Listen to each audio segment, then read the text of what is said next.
120 professionnels de la culture du département de la Mayenne et d'une dizaine de départements voisins étaient réunis le 6 février 2018 au Grand Nord à Mayenne pour échanger et mettre en place des projets culturels de territoire.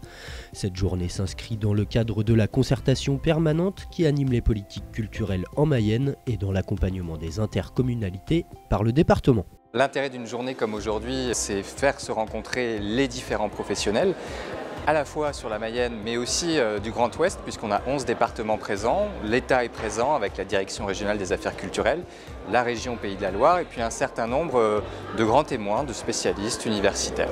La culture en Mayenne, c'est une agence culturelle départementale qui travaille pour le compte du conseil départemental.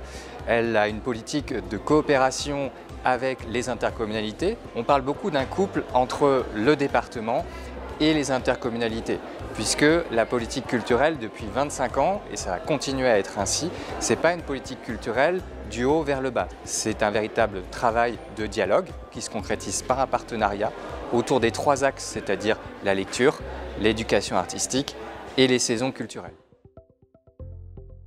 Les collectivités se sont lancées dans des politiques culturelles, communes, interco et départements, bien sûr, et qui fait qu'aujourd'hui, d'ailleurs, les plus gros financements publics sont portés par les collectivités territoriales et non plus l'État.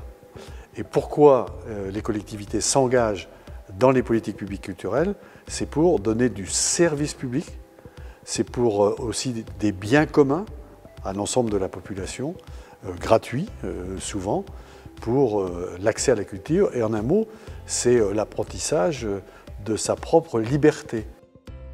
Une politique culturelle, c'est un ensemble d'éléments, d'équipements, de ressources, de dispositifs qui concourent à favoriser la participation des habitants à la vie artistique et culturelle au sein d'un territoire. Aujourd'hui, il s'agit de coopérer d'une manière beaucoup plus large entre l'ensemble des collectivités publiques, mais aussi entre les acteurs et les collectivités.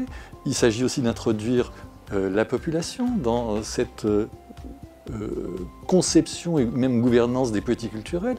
Il s'agit aussi de travailler avec d'autres mondes que ceux de la culture pour essayer de penser une politique culturelle qui implique et qui intéresse le plus grand nombre. Au fond, moi, je crois qu'une bonne politique culturelle, elle repose sur une politique de la relation tous azimuts.